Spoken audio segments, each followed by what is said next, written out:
Привет, с вами Гео. 1943 год, Испания. Обычный рыбак плыл себе спокойно вдоль побережья в поисках стаи сардин. Внезапно он увидел качающееся на волнах тело в ярко-желтом спасательном жилете. Это оказался труп английского офицера. Труп уже был на стадии разложения. Лицо мертвеца покрывала плесень. Борясь с отвращением, рыбак втащил тело на лодку и направился к берегу. На пляже около своей деревушки он заметил, что к трупу цепочкой прикован какой-то черный чемоданчик с документами. Рыбак понял, что дело серьезное, и отправил детей за командиром береговой охраны. Так началась самая успешная кампания по дезинформации нацистов во время Второй мировой войны. В историю она вошла как операция «Фарш», и ей было суждено изменить ход войны. Уже через 10 лет один из разработчиков операции Юэн Монтегю написал об этих событиях книгу под названием «Человек, которого не было». Книга сразу стала бестселлером. Однако автор был профессиональным разведчиком, а его текст перед публикацией утверждали в британском министерстве обороны.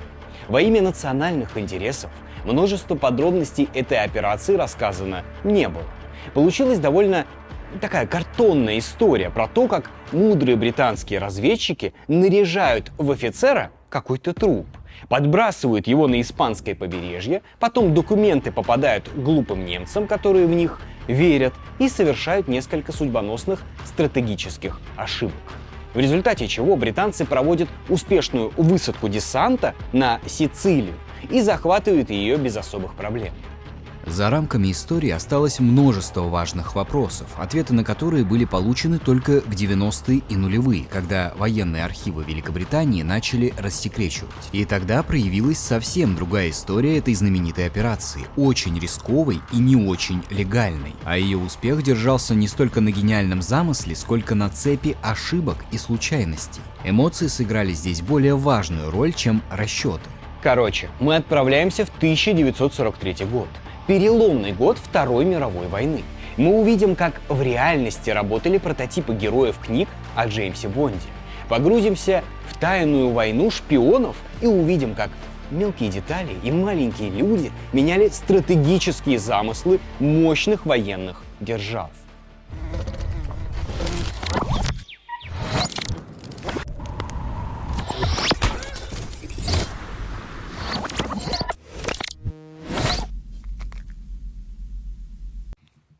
Привет, с вами Гео. Прошло больше 100 лет с тех пор, как в морозную ночь 1912 года Какой сейчас год? роскошный корабль своего времени. Погибло 1500 человек. Не очень. Что это было? Как и предыдущие. Вообще, 2024. Когда работает моя машинка для путешествий во времени? А можешь меня переместить на 10 минут назад? Этот соленый палочек был просто сказка. Я попробую отправиться еще на 100 лет вперед.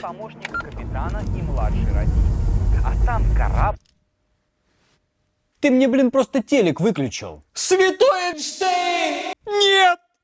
Я что, здесь застряну и больше не смогу путешествовать? Во времени, может, и не сможешь, но... Как насчет сгонять на курорт? По выгодным ценам при помощи Тинькофф путешествия. Тинькофф? Это ученый такой? Это банк. В приложении Тинькофф есть раздел «Город», через который можно попасть в Тинькофф путешествие. То есть все в одном приложении. Безопасно. До 7% кэшбэк на покупку авиабилетов. Автозаполнение данных банковской картой. Круглосуточная поддержка в чате по всем вопросам. А также возможность оплатить билеты на международные направления картой РФ. Ничего не понял, подожди. Ну звучит прям здорово. А еще Тинькофф дарит промокод GEO5 на скидку 5% по билетам от Тинькофф. Промокод действует до 31 августа. Переходите по ссылке в описании и путешествуйте с удовольствием. Итак, все началось внезапно с отца знаменитой книжной эпопеи про Джеймса Бонда. В 1939 году, через 3 недели после начала войны, молодой лейтенант Ян Флеминг написал меморандум из 51 пункта. Адресатом этого меморандума был адмирал Джон Годфри, глава британской военной морской разведки. Адмиралу текст понравился, и он сделал к нему вот такое вот предисловие. Ловец форели терпеливо забрасывает удочку весь день. Он часто перемещается и меняет наживку. Если он распугал рыбу, он может дать воде получасовой отдых. Но о главной цели своих стараний — привлечь рыбу приманкой, которую он кидает в воду со своей лодки, он не забывает ни на минуту. За такую рыболовную метафору текст Флеминга стал известен как «форельный меморандум». Речь в нем шла о том, как внедрить в голову немцев выгодные для британцев идеи. 51 пункт — это 51 способ это сделать. Напомню, что все были придуманы автором саги об агенте 007. Выбор идеи был ошеломляющим. От вполне рациональных до совершенно безумных.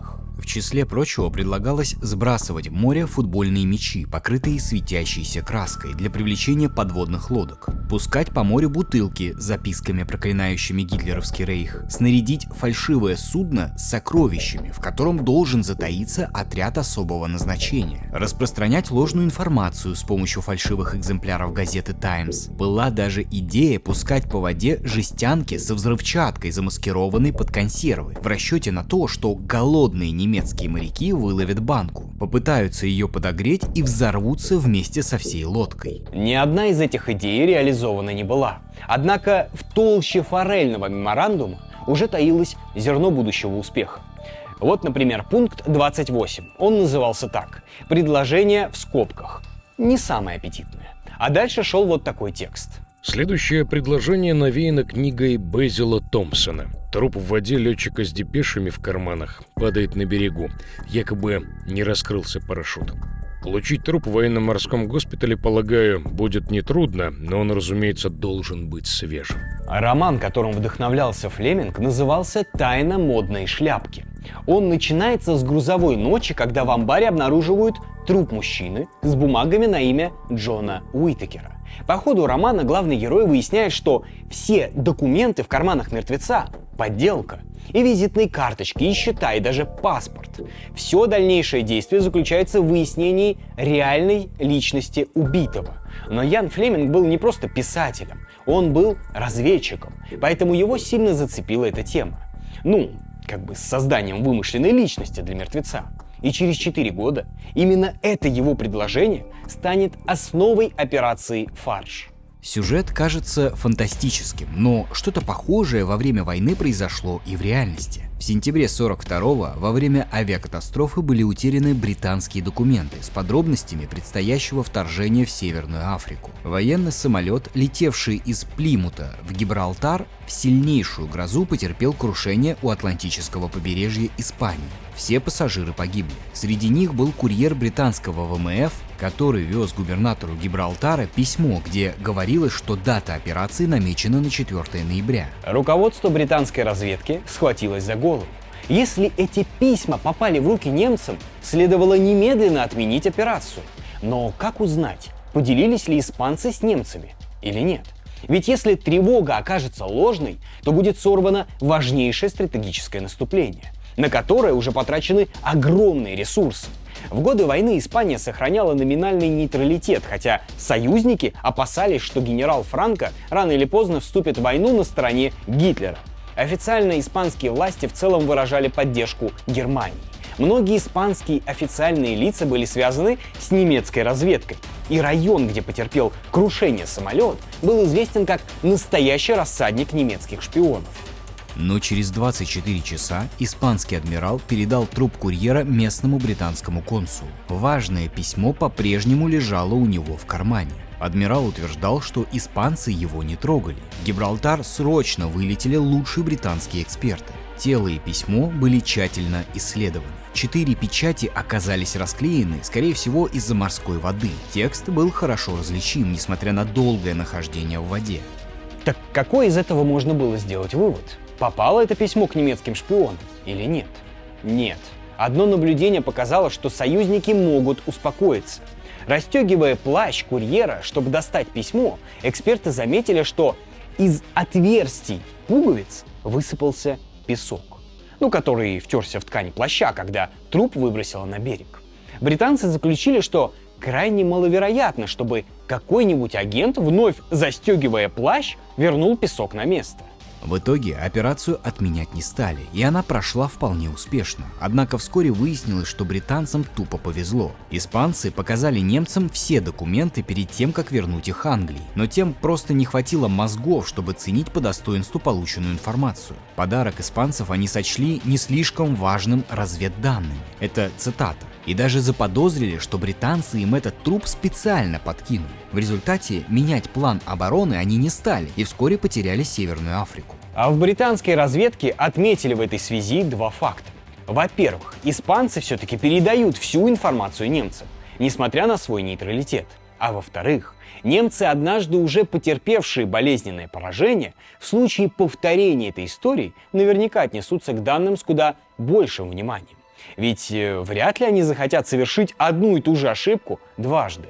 Британские разведчики поняли, что у них уже есть канал, по которому можно залезть в голову к немцам. Это Испания. И есть способ, как это сделать. Это мертвец с важными документами. Поздней осенью 1942 года в Ми-5 был разработан план «Троянский конь» по доставке фальшивых документов с трупом прямо в руки немецким шпионам. Нужно было только дождаться того, а какую, собственно говоря, идею нужно было заложить в голову Гитлеру и его генералам. И вот в январе 1943-го в Касабланке прошли переговоры Черчилля и Рузвельта о дальнейших действиях. После победы в Африке союзники планировали перенести войну в Европу и начать с Сицилии. Захват этого итальянского острова был приоритетной целью по многим причинам. На нем находились немецкие аэродромы, и никакую операцию в Средиземноморье не получилось бы провести успешно, не уничтожив сперва бомбардировщики на Сицилии. Захват острова должен был открыть дорогу на Рим, отвлечь немецкие войска с Восточного фронта, облегчив тем самым положение Красной армии, дать возможность начать подготовку к вторжению во Францию и, может быть, выбить из войны нестойкую Италию. У этого вторжения была только одна проблема. Лучше всего ее сформулировал Черчилль. Всякий, если он не круглый дурак, будет знать, что наша цель — это Сицилия. Короче, Сицилия была слишком очевидной целью, а подготовку к вторжению было невозможно оставить в тайне. И было понятно, что предпримет Гитлер, когда разведка доложит ему о концентрации сил для захвата острова. Он перебросит туда резервы из Франции, и союзники на сицилийском берегу умоются кровью. Тем не менее, логика войны требовала вторжения в Сицилию. Черчилль с Рузвельтом утвердили этот план. Так что перед разведчиками встала очень сложная проблема – доказать немцам, что черное – это белое, что они не должны верить ни собственным глазам, ни логике, ни картам, что они должны каким-то чудом поверить, что союзники хотят высаживаться не на Сицилию. Но как это сделать? Была разработана масштабная операция под названием «Баркли». Немцам стали внушать, что на самом деле удар по Сицилии не главный, это просто отвлекающий маневр. А на самом деле союзники не хотят атаковать эту слишком очевидную цель, а хотят высадиться в Греции и Южной Франции. Дезинформация шла на нескольких фронтах. Инженеры принялись фабриковать в Восточном Средиземноморье несуществующую армию. Двойные агенты начали направлять немцам ложную информацию. Планировались обманные перемещения войск, посылались фальшивые радиограммы, предполагалась вербовка греческих переводчиков и офицеров, приобретение греческих карт и валюты. Все это должно было создать впечатление, что готовится атака на Грецию. Для руководства всеми этими обменными действиями были созданы два командных центра. Один в Лондоне, другой в Каире. В лондонском центре работали два главных человека для нашей сегодняшней истории. Капитан ВВС Чарльз Чамли занимался захваченными вражескими шпионами и двойными агентами. Именно он был автором операции «Троянский конь». И Юэн Монтегю был из военно-морской разведки, где впервые прозвучала эта идея с фальшивым мертвецом. Сначала он занимался анализом немецких радиоперехватов, после того, как британцы взломали знаменитый код Энигмы, шифровальной машины, которую, как считалось, невозможно было расшифровать. Позднее Монтегю стал отвечать за дезинформацию противника. Этим двоим поручили прорабатывать реализацию операции с мертвецом. Монтегю и Чамли начали искать труп. Согласно плану «Троянский конь» предполагалось просто прийти в любую лондонскую больницу и купить там чье-нибудь тело за 10 фунтов. Но в реальности задача оказалась сложнее.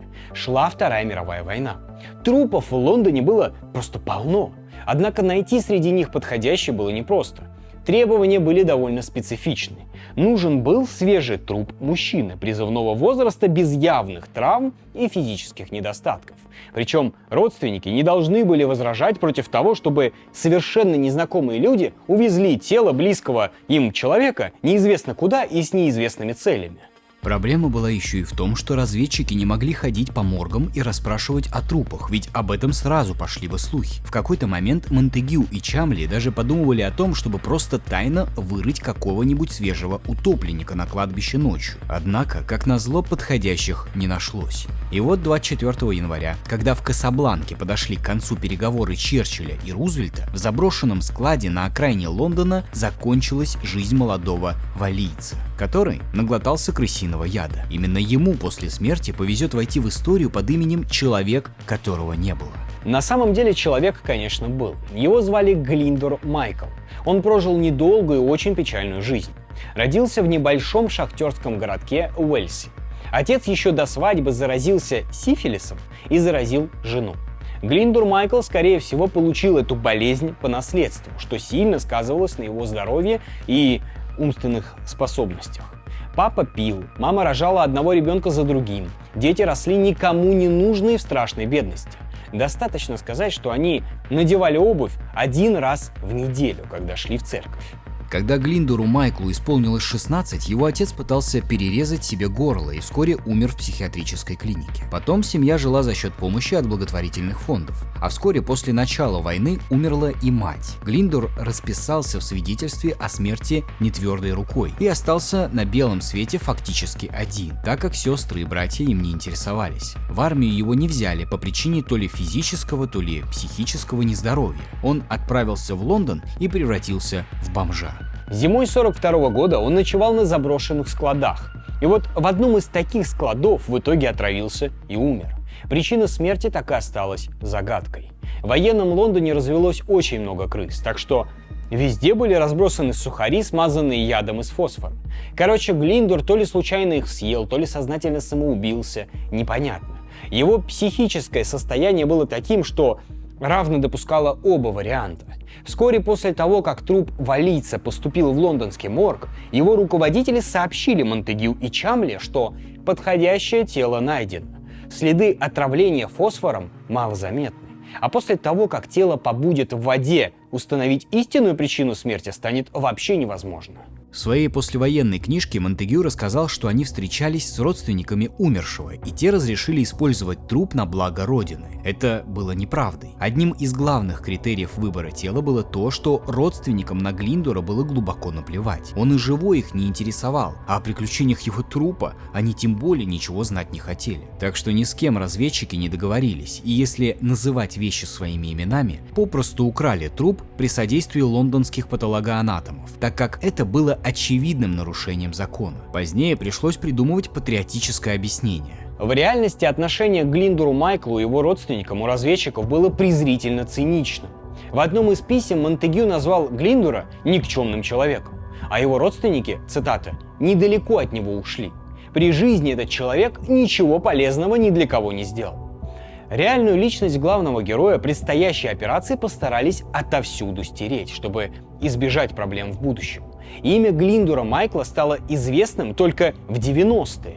Теперь, когда подходящий труп был найден и помещен в холодильник, операция стала приобретать реальные перспективы, и ей понадобилось другое название. Троянский конь годился на первом этапе, но вообще раскрывать в названии весь замысел операции было бы глупо. А с этим были проблемы у армии и разведок всего мира. Очевидно, что главным требованием к названиям в разведке была их бессмысленность. Название не должно было содержать никаких намеков на суть операции. Однако разведчики постоянно это требование нарушали. Например, в британской разведке агент Тейт получил этот псевдоним, потому что был похож на эстрадного артиста Гарри Тейта.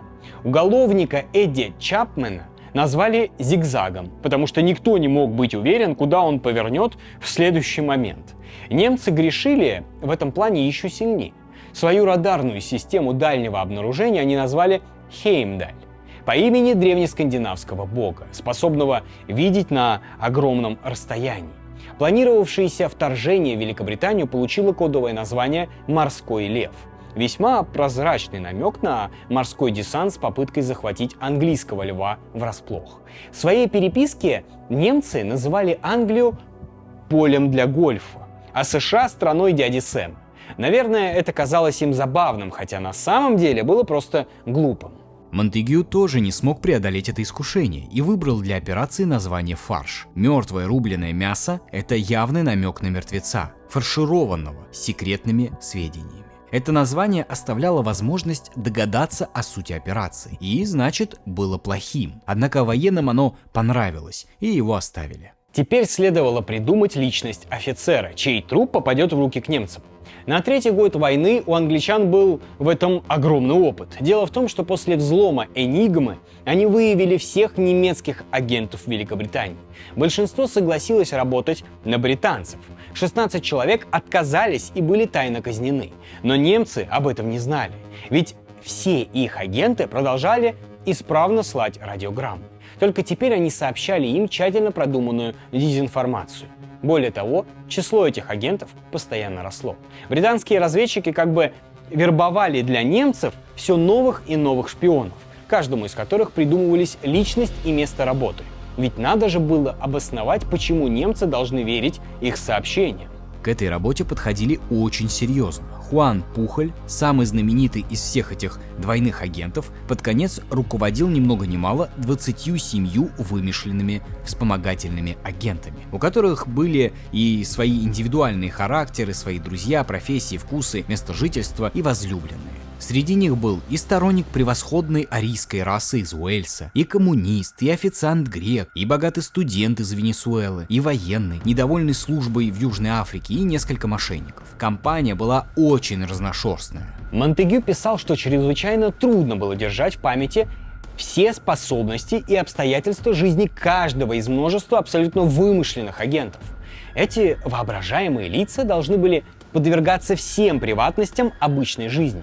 Должны были болеть, праздновать дни рождения. Они не должны были противоречить сами себе в поведении, пристрастиях и эмоциях.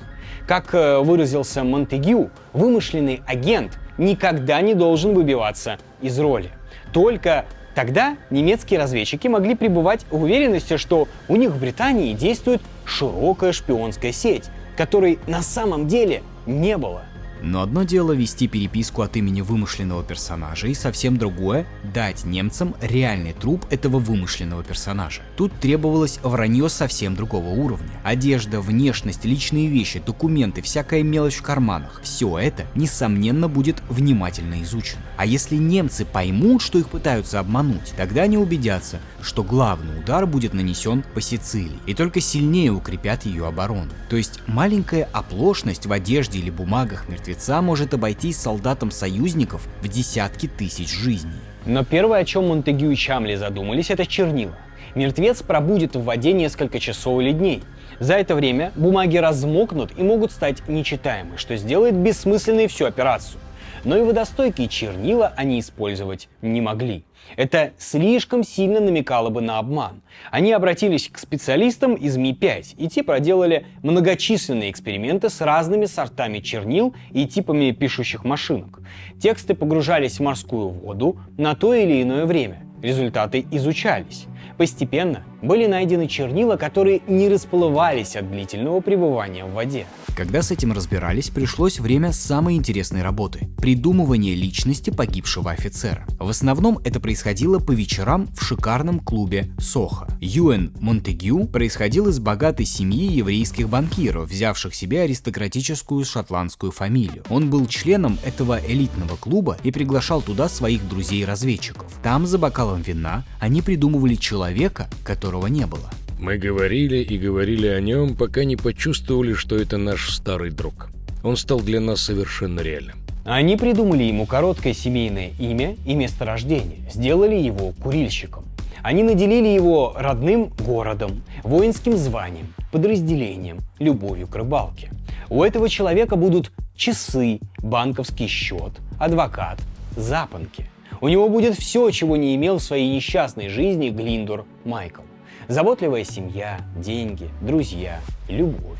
Но прежде всего трупу были необходимы имя, фамилия и, самое важное, военная форма, так как операция зародилась в военно-морской разведке и стоило сделать его офицером ВМС. Тогда к ней не пришлось бы подключать другие военные ведомства. Однако была проблемка. Военные моряки всегда путешествовали в полной военно-морской парадной форме с нарукавными знаками различия. Такая форма шилась индивидуально. Идея снять с трупа мерки портным была слишком омерзительна. Да и не было в разведке портных, умеющих снимать мерки с трупов. Поэтому решили, что погибший был офицером морской пехоты. Эти обычно были одеты в полевую форму стандартных размеров. Ее подобрать было легко. Но с этим была своя проблема. Морпехи всегда носили с собой удостоверение личности с фотографией. Сфотографировать труп так, чтобы он казался живым, оказалось невозможно. Глиндор Майкл был мертв уже несколько недель, и несмотря на холодильник, на живого он никак не походил. Сам же он, похоже, никогда в жизни не фотографировался. Надо было найти похожего человека, и это было еще одной непростой задачей, которую решали почти до самого последнего момента. Разведчики всматривались во всех своих друзей и коллег. Только в самый последний момент был найден человек, более-менее похожий на Глиндора. Затем пришла очередь имени. Проглядывая список офицеров ВМС, Монтегю обратил внимание на большое количество офицеров по фамилии Мартин. Как минимум 9 из них служили в морской пехоте, 8 лейтенантов и 1 капитан. Доставку важных документов могли поручить только офицеру достаточно высокого звания. И вот капитан Уильям Мартин, сам того не зная, был вовлечен в операцию «Фарш». По чистому совпадению, реальный Мартин ранее служил на авианосце «Гермес» и вместе с ним пошел на дно в 1942 году после атаки японцев. Разведчики решили опубликовать в британской печати некролог, посвященный фальшивому Уильяму Мартину. Немцы должны были подумать, что речь идет о найденном ими мертвеце с документами, а друзья и соратники подлинного майора Мартина предположить, что, скорее всего, его смерть была подтверждена с опозданием. Хотя вообще чувства друзей и родственников Уильяма Мартина интересовали разведчиков не больше чувств родственников Глиндора Майкла. После войны эти скользкие моменты пришлось аккуратно обходить стороной. Итак, у мертвеца появилось имя – Уильям Мартин, или просто Билл. Пока Монтегю пытался решить проблему с фотографией, Чамли занялся одеждой. Получить на складе стандартный набор полевой формы было делом нетрудным. Но новенькая форма вызвала бы подозрение, так что Чамли взялся ее разнашивать. Но была и более щекотливая проблема – нижнее белье. Хорошие кальсоны в военной Британии были товаром дефицитным, и никто не желал отдавать их трупу. На помощь пришел один оксфордский профессор, сотрудничавший с Ми-5. Он преподнес в дар Биллу майку и кальсоны, принадлежавшие не кому-нибудь, а покойному председателю Совета по образованию при правительстве. Так что фальшивый морпех полетел на свою историческую миссию в профессорских трусах. Мало-помалу вымышленный персонаж все больше становился похож на реального человека. О личности и характере майора Мартина можно будет судить по содержимому его бумажника, карманов и чемоданчика. Было решено изобразить Мартина обожаемым сыном довольно обеспеченного семейства из Уэльса. Он был католиком, так разведчики надеялись, что испанские католики, возможно, откажутся делать вскрытие своего единоверца, ведь в католичестве это не приветствуется. Это было важно, потому что вскрытие могло показать, что покойник вовсе не утонул. Билл Мартин, которого они изобрели, был умным, даже блестящим молодым человеком, любителем широких жестов, трудолюбивым, но забывчивым. Он не упускал случая пойти в театр или на танцы и тратил больше, чем зарабатывал, полагаясь на денежную помощь отца. Учился Мартин в хорошей частной школе, затем в университете. Он тайком занимался писательством, и у него неплохо получалось, хотя он ничего не опубликовал. После университета он вернулся домой, чтобы писать, слушать музыку и рыбачить. Когда началась война, он поступил в морскую пехоту, но ему пришлось заниматься штабной кабинетной работой, которую он не любил. Стремясь к более активной и опасной деятельности, он перешел в командос и отличился по технической части, главным образом в области механики десантных плавучих средств. Он предсказал, что высадка британцев в Дьеппе окончится неудачей, и оказался прав. Короче, Мартин был превосходный парень, романтичный и храбрый, но при этом несколько безответственный. А как обо всем этом должны были узнать немцы? Первым документом, раскрывающим характер Билла Мартина, стало письмо его банковского менеджера Уитли Джонса. Повод для послания был печальный. Молодой человек превысил свой кредит в размере 79 фунтов, 16 шиллингов и 2 пенсов. Ни больше, ни меньше. Денежные проблемы Билл решал с помощью своего богатого отца. Значит, пришло время войти в историю этому почтенному джентльмену. Монтегю и Чамли называли его «папаша старой закалки». От него было другое письмо в бумажнике майора. Это послание тоже было тревожным. Папаша желал встретиться. Нет сомнения, что разговор на этой встрече пошел бы о неаккуратных денежных делах Билла. В этом письме разведчики немного увлеклись и насочиняли своему майору еще и некрасивую кузину Присциллу, которая втайне была в него влюблена. Следующей задачей было подобрать всю ту мелочевку, которая должна валяться в кармане молодого офицера. Карманный мусор Мартина включал в себя книжечку почтовых марок, серебряный крестик на цепочке, медальон с ликом святого Христофора, огрызок карандаша, ключи, пачка сигарет Players Navy Cut. Марка, кстати, тоже была выбрана не случайно. Такие обычно курили офицеры на флоте. Потом спички и использованный автобусный билет. В бумажник ему положили пропуск в штаб-квартиру Управления секретных операций, который был просрочен, что лишний раз свидетельствовало о его беспечности в вопросах безопасности. К подтяжкам, на которых держались брюки мертвеца, прикрепили 2 личных знака, где было напечатано «Майор У. Мартин». КМПРК. Последние буквы расшифровывались как «Королевская морская пехота», «Римский католик». Счет за рубашки от ателье, по которому было уплачено наличными, хорошенько помяли, прежде чем засунуть в карман. В последнее путешествие Билл Мартин должен был взять с собой немного денег. У этого было и еще одно назначение. Если деньги Мартина пропадут, это будет означать, что кто-то рылся в его карманах. Долго думали еще и над проблемой чемоданчика. Было слишком наивно надеяться на то, что труп удержит его окоченевшими пальцами или что чемоданчик выкинет волнами где-нибудь неподалеку от тела. Наконец решили, что Билл Мартин вез чемоданчик на цепочке, пристегнутой к ремню. И вот вроде бы все. Мертвец был готов к своей миссии. Но все же ему чего-то недоставало. И разведчики знали чего. Личной жизни. Пришло время найти майору Мартину невесту. Монтегю нашел ее в собственном отеле на должности машинистки. Девушку звали Джин Лесли. Ей было 20 лет. В своих письмах Монтегю описывает ее в терминах «очаровательная» и «чрезвычайно привлекательная». Ей предложили поучаствовать в секретной операции, и она охотно согласилась и предоставила несколько своих фотографий, из которых разведчики выбрали фото с пляжа, где она в купальнике трогает свои мокрые волосы. В те времена такое фото девушка могла отдать только очень близкому молодому человеку. Монтегю сильно увлекся этой частью работы. Он сам писал свои подчиненные любовные письма, в которых называл ее Пам. Так по сценарию звали девушку погибшего майора, а она в ответ называла его Билл. Дело стремительно шло к служебному роману. Но тут мать Монтегю заметила на его ночном столике фотографию девушки в купальнике, которую тот поставил туда, так сказать, для лучшего проникновения в образ. Мама тут же подняла тревогу и совершила несколько звонков за океан. Зачем? А затем, что Монтегю был женат и с начала войны отправил жену в Америку. Состоялось несколько неприятных разговоров, после чего Монтегю сбавил обороты.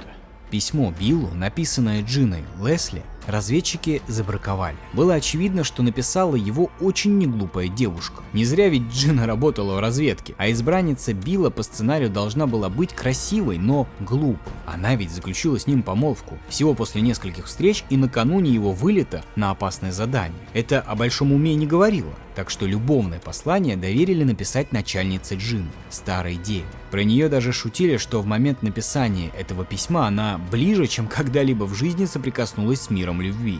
Письмо было длинным, в нем было мало знаков препинаний, но очень много горячих чувств. От твоего письма мне стало получше. Но смотри, я начну жутко задаваться, если ты и дальше будешь высказывать про меня такие вещи. Я этого не заслуживаю, в чем ты, боюсь, скоро убедишься. Билл, дорогой мой, дай мне знать, как только у тебя что-то определится, и ты сможешь строить какие-то планы. И прошу тебя, не позволяй им отправлять тебя неизвестно куда, как они сейчас делают. Теперь, когда мы из целого света нашли друг друга, я не думаю, что смогу это вынести. И все в таком духе. Очень трогательно. Для полноты картины Монтегю и Чамли положили в бумажник Мартина еще и счет за обручальное кольцо стоимостью в 53 фунта. Очень большие деньги. Монтегю и Чамли были очень довольны сюжетом. Тут как бы и смутное предчувствие несчастья, и обаятельный, но безалаберный главный герой, и обольстительная, чуточку глуповатая героиня, и коллекция персонажей второго плана. Папаша старой закалки, несчастная дурнушка Присцилла и суровый банковский менеджер Уитли Джонс. Мы чувствовали, что знаем его так, как знаешь своего лучшего друга. Мало-помалу у нас создалось ощущение, что мы знали Билла Мартина с его раннего детства, что нам известна каждая его мысль и вероятный отклик на любое событие, которое может произойти в его жизни. Когда личность Билла Мартина была создана, разведчики принялись наконец на создание главного, за то, ради чего и задумывалась вся эта сложная сценарная подготовка, за дезинформацию врага. Решили, что Билл вез с собой неофициальные письма высокопоставленных офицеров. Частная переписка была выбрана, потому что вести боевые приказы или планы операции курьер не мог. Их бы передали дипломатической почтой или радиограммой. В письмах должны были содержаться два главных момента. Греция и Сардиния должны быть показаны как реальные цели, а Сицилия как отвлекающая.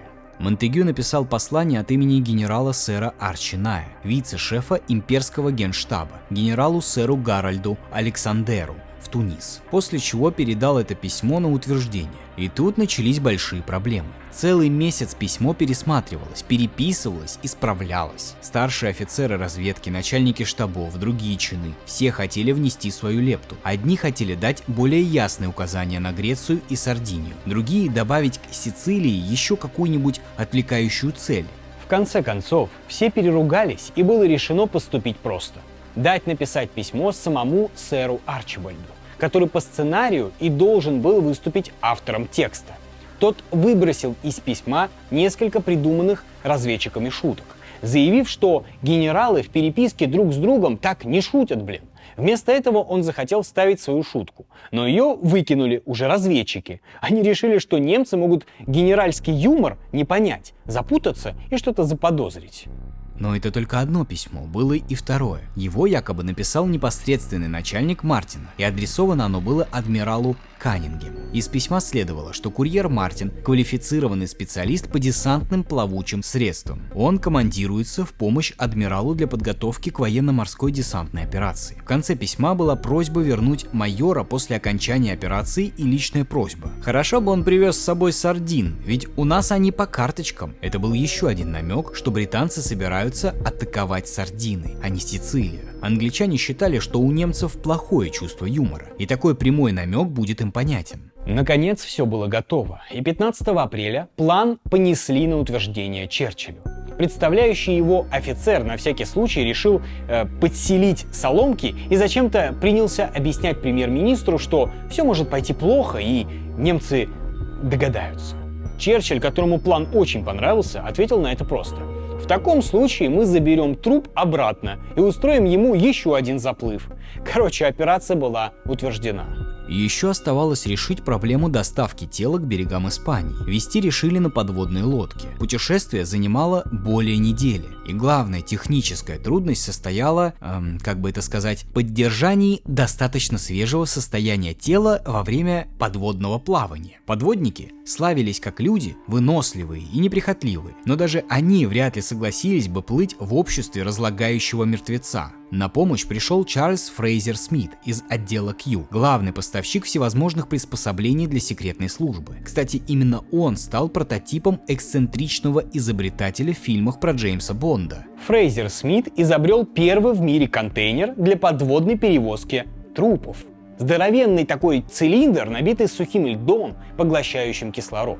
Труп поместили в этот контейнер, написали на нем оптическое оборудование и на машине перевезли в Шотландию, на базу подводного флота. Там, цилиндр через торпедный аппарат аккуратно погрузили в лодку. Интересно, что моряки каким-то образом догадались, что в цилиндре лежит труп, и во время пути называли его «наш приятель, метеоролог Чарли». высаживали Билла Мартина у побережья Уэльвы. Это полуостров на юго-западе Испании, известный рассадник нацистских шпионов. Специалисты по морским течениям утверждали, что оставленное там тело непременно выбросят на берег. Десантирование прошло не без проблем. Сам труп вполне благополучно покинул лодку и мирно поплыл выполнять свою миссию. А вот контейнер тонуть отказался, и командиру пришлось расстреливать его из пулемета. Получив более сотни пробоин, контейнер все так же отказывался идти на дно. Уже светало. Положение для подлодки становилось угрожающим. Так что командир подвел ее вплотную к контейнеру, прикрепил к нему взрывчатку и в нарушении всех инструкций взорвал. В самом начале я уже рассказал, как труп был найден и доставлен на берег рыбаком. Первый этап операции прошел успешно, но это было еще далеко не все. Испания была полем бесконечной битвы между британскими и немецкими разведчиками. Режим Франко сохранял в войне нейтралитет, но при этом был должен Гитлеру за помощь во время гражданской войны. И что греха таить, многие франкисты были настроены прогермански. Но были и другие испанцы, которые не хотели влезать в мировую войну и сочувствовали союзникам. И те, и другие были готовы помогать. Надо было лишь немного дать им денег. Так что в основном работа и британских, и германских шпионов сводилась к веерной раздаче взяток испанским военным и гражданским чинам. Но наиболее успешными разведчиками в Испании считались немцы. Из 400 человек, работавших в немецком посольстве в Мадриде, 220 были офицерами разведки. Они руководили примерно 1500 агентов по всей Испании. Те тоже вербовали своих собственных агентов, создавая обширную сеть, в которую входили даже буфетчики в испанских портах. Британцы, проигрывая врагу в массовости агентов, брали их качеством, потому что они давали взятки не буфетчикам, а генералам. Лучшим германским разведчиком в Испании был майор Карл Эрих фон Куленталь. Он вообще считался в Берлине их лучшим шпионом. Однажды в мае 1941 года в мадридском отделении немецкой разведки явился испанец Хуан Пухоль Гарсия и сказал, что намеревается поехать в Великобританию и хотел бы оказывать разведывательные услуги Германии. Вначале Куленталь не проявил энтузиазма. Пухоль был каким-то странным и нелепым, но на всякий случай ему дали немного денег и объяснили, как отправлять тайные послания. И в итоге неожиданно этот Пухоль оказался чрезвычайно успешным шпионом. Едва прибыв в Англию, он начал активно вербовать местных жителей десятками и поставлять немцам самую разнообразную информацию. А так как его куратором был Куленталь, его репутация в разведке сразу пошла вверх. Но на самом деле все было совсем не так, как казалось немцам. Ни в какую Англию Пухоль не поехал. Он сидел в Португалии и слал немцам дезинформацию, выдумывая завербованных агентов и якобы ценную информацию. Как оказалось, он ненавидел нацистов, трижды обращался к британцам с предложением своих услуг, но те его готовность не оценили. И тогда Пухоль начал с нацистами личную войну. Вскоре англичане, которые читали немецкие переговоры, обнаружили, что кто-то кроме них скармливает противнику дезинформацию, причем очень умело. Было проведено расследование, которое вышло на Пухоля. И только сейчас, когда британцы по достоинству оценили мастерство и полезность испанца, с ним начали сотрудничество. За 3 последующих года он послал в Испанию своим немецким кураторам 1393 радиосообщений и 423 письма. 3 оперативных работника Ми-5 занимались исключительно этой перепиской. И в фиктивную агентурную сеть Пухоля входило 27 вымышленных персонажей. Забавно, что в 1944 году после высадки в Нормандии Пухоль почти одновременно получил от Германии Железный Крест, а от Англии Орден Британской империи. Почему этот двойной агент был так успешен? Почему немцы его не раскрыли? Дело в том, что Куленталь исправлял все неточности в его сообщениях, делая их более достоверными. Зачем он это делал? А дело в том, что у майора Куленталя был один неприятный секрет. Он был евреем. Куленталь прекрасно понимал, что нацисты его терпят только пока он им полезен. А если окажется, что его главный информатор — это на самом деле дезинформатор, то он тут же уедет в Освенцим или типа того. Так что он очень быстро оказался полностью зависим от своего британского агента и всячески его покрывал. И британцы очень хорошо понимали, к кому посылают своего мертвого майора Билла Мартина. Слухи о погибшем офицере с чемоданчиком быстро распространились по Испании. Однако возникла неожиданная проблема. И тело, и чемодан попали в военно-морской штаб Испании. А это было одно из немногих учреждений Испании, куда не было доступа ни у немцев, ни у британцев. Кулинталь ходил вокруг этого штаба кругами, пытаясь получить доступ к документам. Британцы тоже страстно желали, чтобы он этот доступ получил. Но все уперлось в совершенно неуместную и внезапную честность испанских моряков. Так прошло несколько тревожных дней. Тело фальшивого майора было уже предано земле, а вот его чемоданчик затерялся в испанской военной бюрократии. Британцы волновались, а немцы просто не находили себе места и рыли носом землю. Наконец, Кулинталю повезло. Офицер испанского генштаба за большие деньги передал ему на час письма, аккуратно извлеченную из запечатанных конвертов. С них были сняты копии, после чего Кулинталь лично повез их в Берлин. Потом, анализируя успешность операции «Фарш», британцы признали, что во многом этому успеху помогли те трудности, с которыми немцы получили доступ к документам. Если бы они попали в их руки легко, то наверняка они восприняли бы их более скептически. И все равно осталось загадкой, почему этим письмам так поверили в Берлине. Дело в том, что майор Кулинталь многое напутал в своем донесении. Он, например, заявил в Берлине, что чемоданчик был в руке трупа, когда его нашли. Это было очень неправдоподобно. Но несмотря на все несостыковки, главный аналитик немецкой военной разведки барон Алексис фон Рёне все равно сопроводил донесение фюреру такой ремаркой. Обстоятельства этого открытия наряду с формой и содержанием посланий служат абсолютно убедительным доказательством подлинности писем. Никакой абсолютной убедительности в истории не было. Зачем же аналитик так написал? Ответ нашелся спустя год, когда фон Рёне будет казнен после покушения на Гитлера. На суде он признается, что сознательно вредил германской военной машине, поскольку нацистская идеология не соответствует его христианским ценностям. То есть, скорее всего, он понял, что письма — это дезинформация, но вместо того, чтобы ее разоблачить, наоборот постарался убедить Гитлера в ее подлинности. Такого подарка британские разведчики, конечно, и представить себе не могли. А фюрер тогда остро нуждался в хороших новостях. За 4 месяца боев в Северной Африке и на Восточном фронте он потерял 1/8 своей армии. Эскадрильи бомбардировщиков разносили в клочья немецкие города и промышленные предприятия.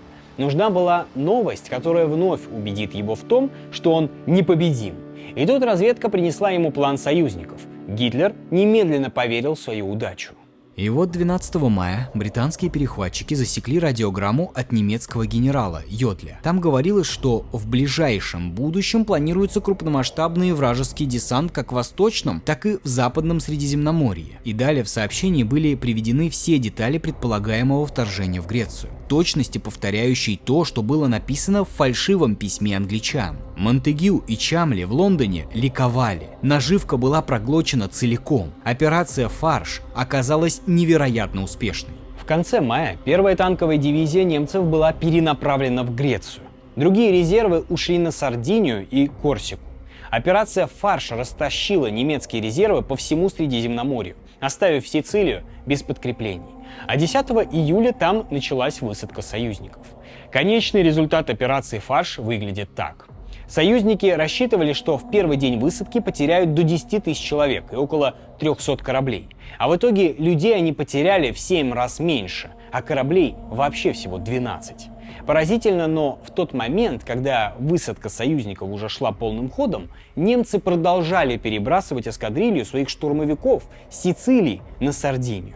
Они ведь по-прежнему считали, что Сицилия — это всего лишь отвлекающий маневр. Через месяц остров был взят. К тому времени немцы уже поняли, что их проверяли. Гитлер был вынужден остановить операцию на Восточном фронте и начать перебрасывать войска оттуда в Западную Европу. Так он навсегда утратил инициативу в войне с Советским Союзом. Еще дороже провал на Сицилии обошелся его союзнику Муссолини. Он был смещен с должности своими офицерами, а Италия вышла из войны. Таким образом, операция «Фарш» стала самой успешной кампанией по дезинформации в человеческой истории и напрямую определила исход Второй мировой войны сразу на 2 ее фронтах. Но могла ли она провалиться?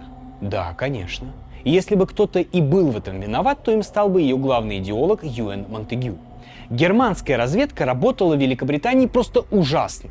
Но была во Второй мировой войне и третья сила, разведка которой работала отлично. И это СССР.